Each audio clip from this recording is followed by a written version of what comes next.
নমস্কার, জয় শ্রীরাম, হর হর মহাদেব। তৃণমূল মানেই কি দেশ বিরোধী? তৃণমূল মানেই কি জঙ্গিবাদের পৃষ্ঠপোষক? তৃণমূল মানেই কি ভারতের শত্রু আর পাকিস্তান আর বাংলাদেশের বন্ধু? এই প্রশ্ন মমতা বন্দ্যোপাধ্যায় যখন ক্ষমতায় ছিল তখনও আমরা বারবার তুলেছি, আর তার জন্য অনেক হেনস্থার মুখে আমাদের পড়তে হয়েছে। কিন্তু এই তৃণমূল কংগ্রেস ক্ষমতা থেকে যাওয়ার পর সেই প্রশ্ন যে কতখানি রেলিভেন্ট ছিল তা কিন্তু প্রতিদিন প্রতি মুহূর্তে প্রমাণিত হয়ে যাচ্ছে। গতকালই আপনাদেরকে দেখিয়েছিলাম অভিষেক ব্যানার্জির পিএ সুমিত রায়, সে পুলিশের হাত থেকে বাঁচার জন্য পালিয়ে পাকিস্তান বর্ডারে চলে গেছে। সেখান থেকে পাকিস্তান পালাবার ছক করছে, এমনই খবর সামনে আসছে। আর আজকে তার থেকেও মারাত্মক খবর সামনে এসেছে, এবং খবরটা আপনি সাধারণ মানুষ, মিডিয়াকেও বলছে না, বিজেপি বলছে না, বলছে কে? একদা মমতাপন্থী, এখন ঋতব্রতপন্থী তৃণমূল কংগ্রেসেরই চাঁচলের বিধায়ক প্রসূন বন্দ্যোপাধ্যায় কি ভয়ঙ্কর বিস্ফোরক অভিযোগ করছে একবার দেখুন, তাহলেই বুঝতে পারবেন এই মমতা বন্দ্যোপাধ্যায়, এই তৃণমূল কংগ্রেস দেশের জন্য ঠিক কতখানি ক্ষতিকারক জিনিস। প্রসূন বন্দ্যোপাধ্যায় অভিযোগ করছেন যে মৌলবাদী কার্যকলাপে টাকা পাঠাচ্ছে তৃণমূলের মালদার নেতা। এবং কখন টাকাটা পাঠাচ্ছে যখন বাংলাদেশে ভারত বিরোধী একটা সরকার রাজত্ব করছিল, ইউনিস সরকারের আমলে।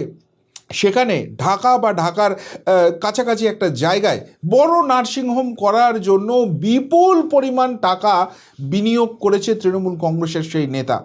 কিন্তু প্রসূন বন্দ্যোপাধ্যায়ের আরও ভয়ঙ্কর অভিযোগ যে সেই টাকাটা ওই নার্সিংহোম, স্বাস্থ্য খাতের জায়গায় আসলে মৌলবাদ, জঙ্গিবাদকে বাড়াবা দেওয়ার জন্য ব্যবহার করা হয়েছে। এবং তার থেকেও ভয়ঙ্কর অভিযোগ কি জানেন? শুধুমাত্র টাকা পয়সা নয়, বিপজ্জনক তথ্য যেটা ভারতবর্ষের ক্ষতি করে দিতে পারে তেমন কাজও মালদার ওই তৃণমূল নেতা করেছেন, এবং দেশের সুরক্ষার স্বার্থে পুরো ব্যাপারটা খতিয়ে দেখার জন্য এনআইএ তদন্তের দাবি করেছেন। এখন একটা কথা চিন্তা করুন তো, এই প্রসূন বন্দ্যোপাধ্যায় তৃণমূল কংগ্রেসে কবে যোগ দিয়েছেন? 2024 লোকসভা নির্বাচনের আগে। মমতা বন্দ্যোপাধ্যায় টিকিট দিয়েছিলেন, হেরে গেছে। কিন্তু এইটুকুনি সময় থাকার পরই প্রসূন বন্দ্যোপাধ্যায় বুঝতে পেরে গেছে এত বড় ঘটনা ঘটছে। অথচ গত 15 বছর ধরে এই রাজ্যের মুখ্যমন্ত্রী তথা পুলিশ মন্ত্রীর চেয়ারে বসেছিলেন মমতা বন্দ্যোপাধ্যায়। তিনি এই ঘটনার কথা জানতেন না, নাকি জেনে শুনেই তিনিই এগুলো অ্যালাউ করিয়েছিলেন, যে কারণে ভারত বাংলাদেশ বর্ডারে তিনি কিছুতেই কাঁটা তারের বেড়া দিতে দেননি, যাতে করে এই সমস্ত ভারত বিরোধী কাজগুলো করা থেকে আটকে যেতে পারে তার দল? এই প্রশ্নটা উঠতে শুরু করে দিয়েছে। তাহলে বুঝতে পারছেন কি ভয়ানক বিপজ্জনক জায়গায় রয়েছে। কেন বারবার আমরা প্রশ্ন তুলেছি এই তৃণমূল কংগ্রেস যদি 2026 ভুল করে ক্ষমতায় ফেরত আসে, পশ্চিমবঙ্গ তথা ভারতবর্ষের ঠিক কতখানি ক্ষতি হয়ে যাবে। একদিকে যখন বাংলাদেশের নার্সিংহোম বা জঙ্গিবাদ, মৌলবাদের জন্য তৃণমূল টাকা খরচ করছে, তখন পশ্চিমবঙ্গের জন্য কিন্তু এরা কিছুই করেনি। আর সেটাই ডাবল ইঞ্জিন সরকার হওয়ার পর আমরা দেখতে পাচ্ছি যে মমতা বন্দ্যোপাধ্যায়ের জন্য পশ্চিমবঙ্গে কোনোদিন কোনো ভারী শিল্প আসতে পারে, বড় শিল্প আসতে পারে, এটা পশ্চিমবঙ্গবাসী ভুলে গিয়েছিল। পশ্চিমবঙ্গের লক্ষ লক্ষ ছেলে মেয়েকে পরিযায়ী শ্রমিক হয়ে যেতে হয়েছিল, সেই পশ্চিমবঙ্গে এবার শিল্পের জোয়ার আসছে। এবং মাথায় রাখতে হবে যে সরকারটা এসেছে তার বয়স মাত্র 2 মাস হয়েছে, আর তার মধ্যেই আমরা একটা জিনিস দেখলাম যেটা মমতা বন্দ্যোপাধ্যায়ের 15 বছরের জামানায় দেখতে পাইনি। মমতা বন্দ্যোপাধ্যায়কে আমরা বিভিন্ন পুজোর প্যান্ডেলে গিয়ে ফিতে কাটতে দেখেছি, কিন্তু কোনো কারখানার ফিতে কাটতে দেখিনি। আর ঠিক সেই জায়গাটায় মাননীয় মুখ্যমন্ত্রী শুভেন্দু অধিকারী করে দেখালেন। বাঁকুড়ার মেজিয়ায় শ্যাম স্টিলের 15,000 কোটি টাকার বিনিয়োগের একটা বড় কারখানা আজকে ভিত্তিপ্রস্তর স্থাপন হলো। এবং যেটুকুনি জানা যাচ্ছে যে সেখানে প্রত্যক্ষ এবং পরোক্ষভাবে প্রায় 10,000 কর্মসংস্থান হতে চলেছে। এবং মাননীয় শিল্পমন্ত্রী তাপস রায় আরও তার সঙ্গে যে কথাটা বলেছেন, সেটা নিশ্চিতভাবে বাংলার ওই সব ছেলে মেয়ে যাদেরকে পরিযায়ী শ্রমিক হয়ে যেতে হয়েছে মমতা বন্দ্যোপাধ্যায় এবং তৃণমূল কংগ্রেসের বদমাইশির জন্য, তারা কিন্তু উৎসাহিত বোধ করতে পারেন। কেননা তাপস রায় জানাচ্ছেন যে এই শ্যাম স্টিলের যে এত বড় প্রকল্পটা হয়েছে, এর পাশাপাশি প্রচুর পরিমাণে অনুসারী শিল্প, মানে এর সঙ্গে সহায়তা লাগবে সেই রকম শিল্প আশেপাশে গড়ে উঠবে, ফলে কর্মসংস্থানের পরিমাণটা আরও বাড়তে চলেছে। এবং আজকে মাননীয় মুখ্যমন্ত্রী যখন কাজের ফিরিস্তি দিচ্ছিলেন, বলছিলেন পশ্চিমবঙ্গের এই শিল্পখরা কাটিয়ে আগামী কয়েকদিনে কী কী ইনভেস্টমেন্ট করতে পারে, সত্যিই নিজের কানটাকে বিশ্বাস হচ্ছিল না। আপনারা জানেন মাননীয় অমিত শাহ তিনি পশ্চিমবঙ্গে আসছেন এবং তার হাত ধরে ধুলাগড়ে 700 কোটি টাকার আমুলের প্ল্যান্টের উদ্বোধন হবে। এবং তার পাশাপাশি মুখ্যমন্ত্রী জানিয়ে রেখেছেন যে 15ই আগস্টের পরে তিনি দুর্গাপুরে আসছেন, সেখানে 4,000 কোটি টাকার বিনিয়োগ হতে চলেছে।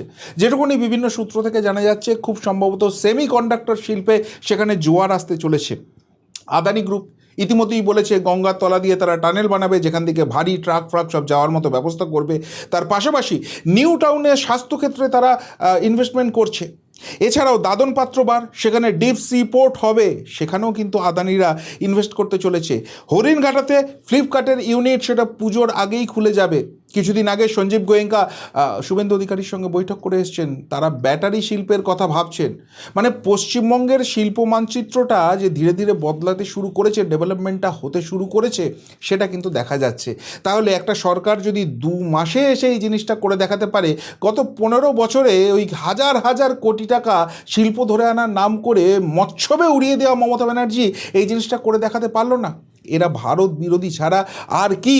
এই প্রশ্ন যদি মানুষ তোলে, তার মধ্যে কি কোথাও কোনো ভুল থাকছে? তবে এখানে কিন্তু একটা খুব ইন্টারেস্টিং ঘটনা ঘটতে চলেছে, যেটা এই প্রতিবেদনের আমি হেডলাইন করেছি। আগামী 3টে দিন কি মমতা বন্দ্যোপাধ্যায় এবং কালীঘাট তৃণমূলের আরও টেনশন বাড়তে চলেছে। কেননা রাজ্যে আসছেন অমিত শাহজি। তিনি আসছেন এবং যেটা অফিসিয়াল ট্যুর প্ল্যান জানা যাচ্ছে, তিনি প্রথমেই উত্তরবঙ্গে যাবেন, সেখানে বিএসএফের কর্মসূচিতে যোগদান করবেন এবং তারপর উত্তরকন্যায় একাধিক মেগা বৈঠক করতে চলেছেন। অর্থাৎ উত্তরবঙ্গ যে 2 হাত ভরে বিজেপিকে সমর্থন জানাচ্ছে সেই 2019 সাল থেকে, তার ডিভিডেন্ড কিন্তু উত্তরবঙ্গ পেতে শুরু করে দিয়েছে। ইতিমধ্যেই প্রচুর কিছু দেওয়া হয়েছে, কিন্তু আরও বড় কিছু উত্তরবঙ্গের জন্য পরিকল্পনা করছেন অমিত শাহজি, কেন্দ্রীয় সরকার, সেটা স্পষ্ট হয়ে যাচ্ছে। তারপর তিনি কলকাতায় আসবেন এবং ওই ধুলাগড়ের যে আমুল প্ল্যান্ট রয়েছে সেটার উদ্বোধন করবেন।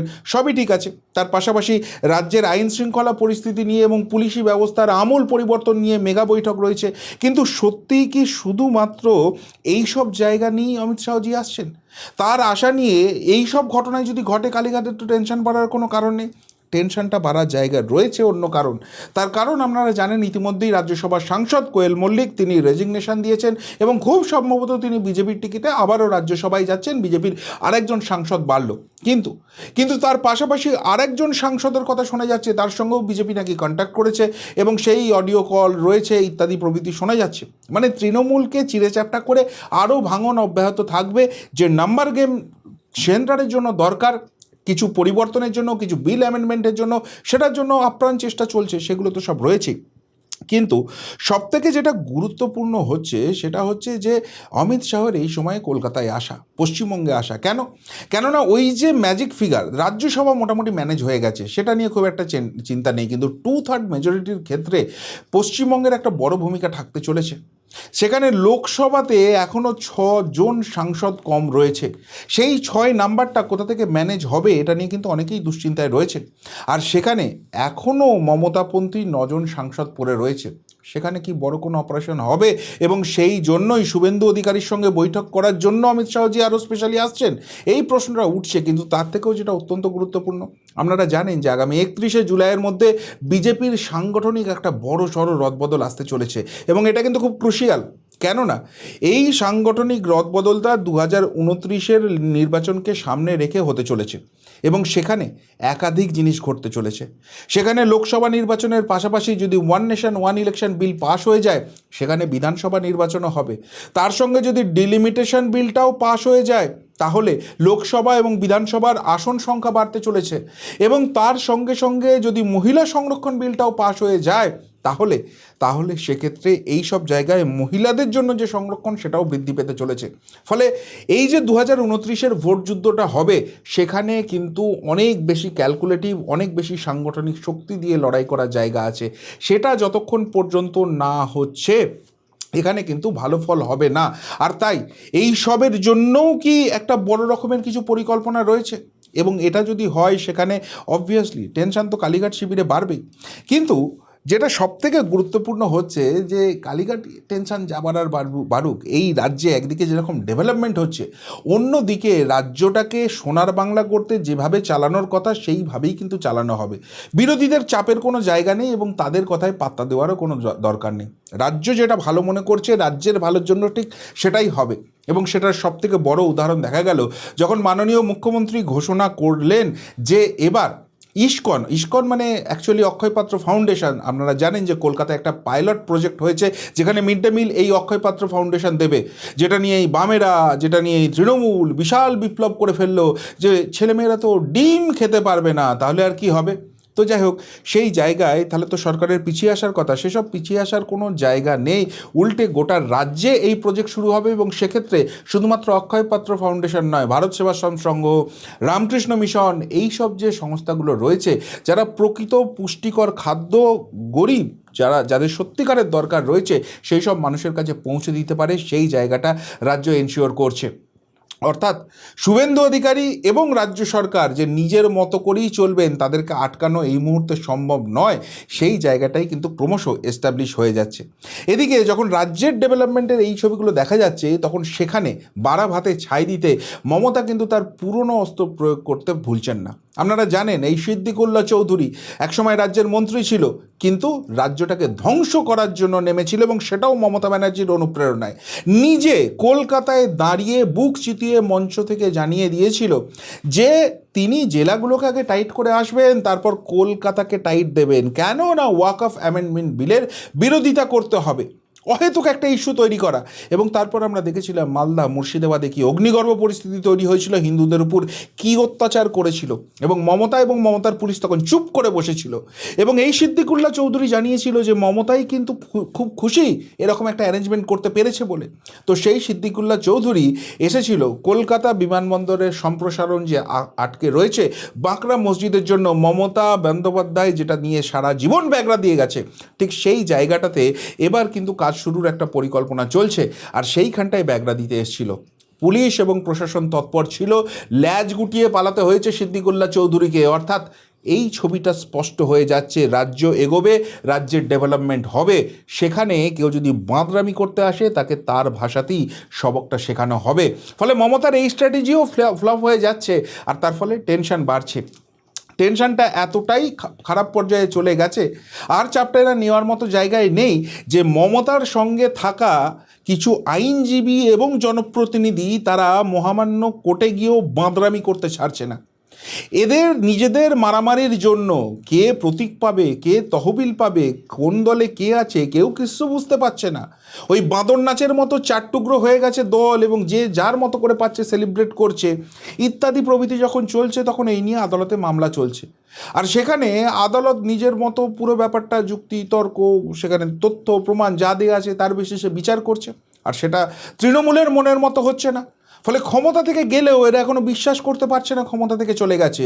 যে বাঁদরামি, যে অসভ্যতা, যে শয়তানি এরা ক্ষমতায় থাকার সময় করেছিল, এখনও সেই জিনিসটাই এরা কন্টিনিউ করছে। আমরা দেখেছিলাম কখনো কোনো মাননীয় বিচারপতির এজলাস বন্ধ করে দেওয়ার চেষ্টা হয়েছে, কখনো কোনো মাননীয় বিচারপতির হাজব্যান্ডকে তুলে নিয়ে গিয়ে মানসিক এবং ফিজিক্যাল টর্চার করে তার বিরুদ্ধে কথা বলানোর চেষ্টা করা হয়েছে, কখনো কোনো বিচারপতির ছবির উপর থুতু দেওয়া হয়েছে, ইত্যাদি প্রভৃতি করা হয়েছে। কেননা তৃণমূলের পক্ষে রায় দিচ্ছে না, এরা বাঁদরামি করবে, অসভ্যতা করবে, ফেরেববাজি করবে, তবুও আদালতকে চোখ বুজে বলতে হবে জয় মমতার জয়। এটাই এদের এক্সপেকটেশন ছিল, সেই একই ট্রেন্ড অব্যাহত।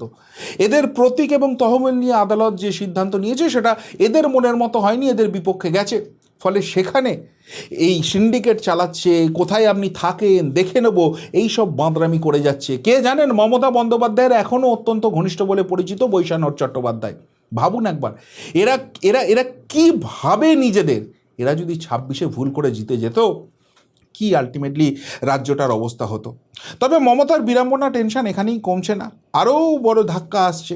যে কটা মমতাপন্থী ছিল, মমতার ছবি দেখিয়ে যারা 15 বছরের লুটেপুটে খেয়েছে, এখন সবাই ভালো তৃণমূল সাজার প্রচেষ্টায় রয়েছে, এবং সেটা করতে গেলে ঋতব্রত শিবিরে যোগ দিতে হবে।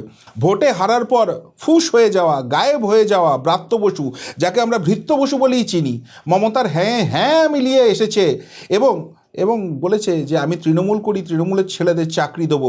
সেই রকম একজন বেয়াদবি করা লোক, যাকে মমতা রাজ্যে শিক্ষামন্ত্রী করে রেখেছিল, এতদিন গায়েব হয়ে বসেছিল, সে এখন হঠাৎ করে নাকি উদয় হয়েছে এবং বলেছে আমিও কেন ব্রাত্য থাকবো, আমিও চলে যাব ঋতব্রতর দলে। তা যান, খুব ভালো কথা।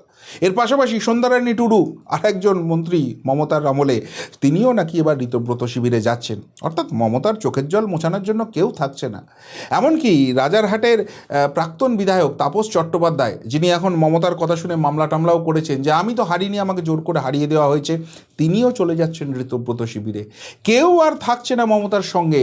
ফলে ফলে এই যে অবস্থা তৈরি হচ্ছে, এতে একটা জিনিসই স্পষ্ট হয়ে যাচ্ছে যে আগামী দিনে মমতা আর মমতার ভাইপো অভিষেক, এর বাইরে কেউ থাকছেন, এবং তারাও যে জেলের বাইরে থাকবেন এমন কহতব্য নয়। কেননা দলের লোকেরাই তো বলছে এরা কী ধরনের দেশবিরোধী কাজের সঙ্গে যুক্ত ছিল। আর সেই জন্য যখন 6 সাংসদ কম পড়ছে, যারা আজও মুখে বড় বড় কথা বলার চেষ্টা করছেন, নরেন্দ্র মোদী অমিত শাহকে গালিগালাজ করছেন, বিজেপিকে দাগিয়ে দেওয়ার চেষ্টা করছেন, তারাই কি এবার মমতার এই নিঃস্বতা বুঝে আলটিমেটলি ওই ভালো তৃণমূলের শিবিরে যোগ দেবেন? এবং যে বিল আসছে, যেখানে দেশের ইতিহাসটাই বদলে যাবে, দেশের রাজনৈতিক পরিমণ্ডলটাই চেঞ্জ হয়ে যাবে, সেই বিলে এই আসন্ন বাদল অধিবেশনে সমর্থন করবেন? আর সেটার জন্যই কি অমিত শাহের বঙ্গে আগমন এবং শুভেন্দু অধিকারীর সঙ্গে একান্ত আলোচনার দরকার? এ নিয়ে কিন্তু জল্পনা চলছে, ছবিটা হয়তো কয়েকদিনের মধ্যে স্পষ্ট হয়ে যাবে। কিন্তু রাজ্যে তৃণমূল একদিকে যেরকম কোণঠাসা হচ্ছে, তৃণমূলের বেয়াদপি যেরকম একদিকে স্পষ্ট হচ্ছে, অন্যদিকে রাজ্যে ডাবল ইঞ্জিন সরকারের যে সুফল, সেটাও কিন্তু ক্রমশ মানুষের সামনে স্পষ্ট হয়ে যাচ্ছে। কি বলবেন এসব নিয়ে? যদি কিছু বলার থাকে অবশ্যই কমেন্ট বক্সে কমেন্ট করে জানাবেন। এখনকার মতো এখানেই শেষ করলাম, ফেরত আসছি নতুন প্রতিবেদন নিয়ে খুব তাড়াতাড়ি।